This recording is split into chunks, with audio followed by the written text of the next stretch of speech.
అక్రమ వలసదారులపై అమెరికా కొత్త అధ్యక్షుడు డొనాల్డ్ ట్రంప్ అరాచకం కంటిన్యూ అవుతోంది. ఏ మాత్రం కనికరం లేకుండా వలసదారులను వెనక్కి పంపించేస్తున్నారు. ఇందుకోసం అధ్యక్షుడు అయిన టైం నుంచి వలసదారులపై ప్రత్యేక ఆపరేషన్ మొదలుపెట్టాడు. దీంతో అమెరికా చరిత్రలోనే అతిపెద్ద బహిష్కరణ ఆపరేషన్ కొనసాగుతోంది. ఈ టైంలో అమెరికాకు అక్రమంగా వలస వెళ్లిన భారతీయులను విమానంలో వెనక్కి తరలిస్తున్నారు. ఇప్పటికే ఓ విమానం ఇండియాకు బయలుదేరింది. అందులో 205 మంది భారతీయులు ఉన్నట్లు తెలుస్తోంది.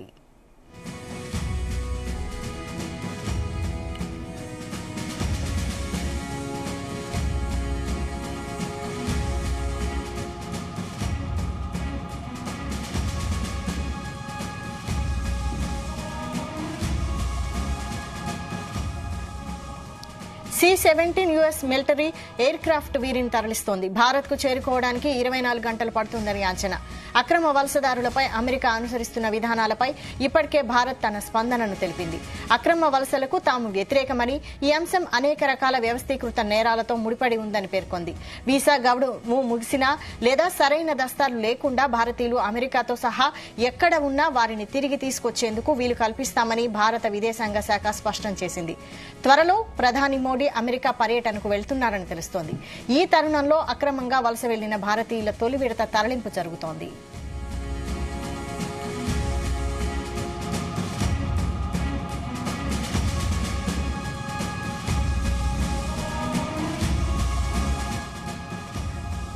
అక్రమ వలసదారులపై ట్రంప్ మొదటి నుంచి కఠినంగా ఉంటున్నారు. ఆయన పదవీ బాధ్యతలు చేపట్టడంతో వారి గుర్తింపు, తరలింపు ప్రక్రియను స్పీడప్ చేశారు. ముందుగా 538 మందిని అరెస్టు చేసి ఆయా దేశాలకు తరలించారు. ఇక ఎల్పాసో, టెక్సాస్, శాన్ డిగాడో, కాలిఫోర్నియాలో ఉన్న 5,000 మంది అక్రమ వలసదారులను ఆయా దేశాలకు తరలించేందుకు పెంటగాన్ రెడీ అయింది. ఇప్పటికే గటేమాలా, పెరు, హండూరస్ తదితర దేశాలకు యుఎస్ విమానాల్లో పలువురిని తరలించింది. ఇక ఒక్కొక్క వలసదారుని తరలించేందుకు అమెరికాకు భారీ ఖర్చు పెడుతోంది. గత వారం గటెమాలాకు తరలించిన ఒక్కో వ్యక్తిపై అమెరికా సుమారు $4,675 ఖర్చు పెట్టింది.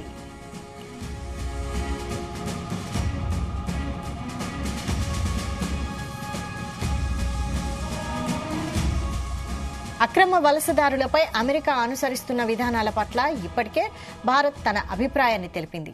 అక్రమ వలసలకు తాము వ్యతిరేకమని, వీసా గడువు ముగిసినా లేదా సరైన పత్రాలు లేకుండా భారతీయులు అమెరికాతో సహా ఎక్కడ ఉన్నా వారిని తిరిగి తీసుకొచ్చేందుకు వీలు కల్పిస్తామని భారత విదేశాంగ శాఖ స్పష్టం చేసింది. యుఎస్లో సరైన పత్రాలు లేకుండా భారత్కు చెందిన వలసదారులు 7,25,000 మంది ఉన్నట్లు తెలుస్తోంది.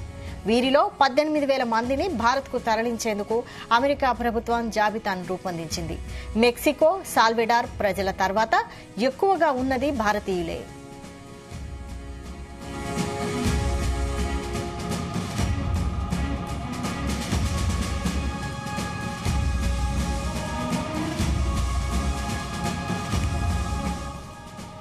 ట్రంప్ అధ్యక్షుడయ్యాక ముందుగా 538 మందిని అరెస్టు చేసి ఆయా దేశాలకు తరలించారు.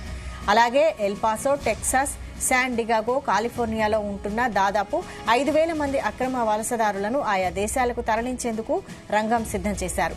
ప్రధాని నరేంద్ర మోడీ, విదేశాంగ మంత్రి ఎస్ జయశంకర్తో జరిగిన చర్చల్లో ట్రంప్ అమెరికా విదేశాంగ మంత్రి మార్కో రూబియో తమ దేశంలోని భారతీయుల అక్రమ వలసలపై ఆందోళన వ్యక్తం చేశారు.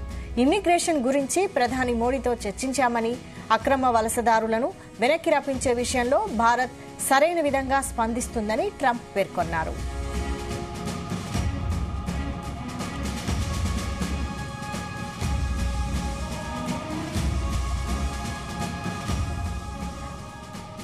ఇదిలా ఉంటే కొందరు అమెరికా వచ్చాక పిల్లలకు జన్మనివ్వడంతో వారు అమెరికా పౌరులుగా మారిపోయారు. కానీ ఇప్పుడు ఆ పరిస్థితి లేదు. ట్రంప్ రెండోసారి అధికార పగ్గాలు చేపట్టిన తొలి రోజే జన్మతః పౌరసత్వాన్ని రద్దు చేస్తూ కార్యనిర్వాహక ఉత్తర్వులపై సంతకం చేయడం తెలిసిందే. అయితే ఈ ఉత్తర్వులపై సియోటెల్ ఫెడరల్ కోర్టు స్టే విధించింది. ట్రంప్ ప్రభుత్వ బెదిరింపులు, డాక్యుమెంట్లు లేని వలసదారులను అమెరికా చేరుకోకుండా ఆపలేకపోతున్నాయి. ఎన్ని భయాలున్నప్పటికీ అమెరికన్ డ్రీమ్ ప్రయత్నాలను ఆపడం లేదు.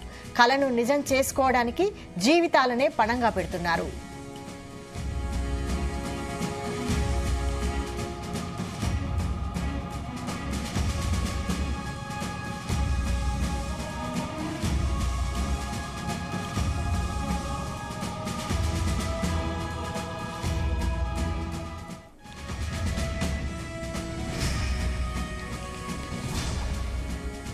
మెక్సికో కెనడాలపై విధించదలుచుకున్న 25% సుంకాలను అమెరికా నెల రోజుల పాటు నిలిపివేయడానికి నిర్ణయించింది.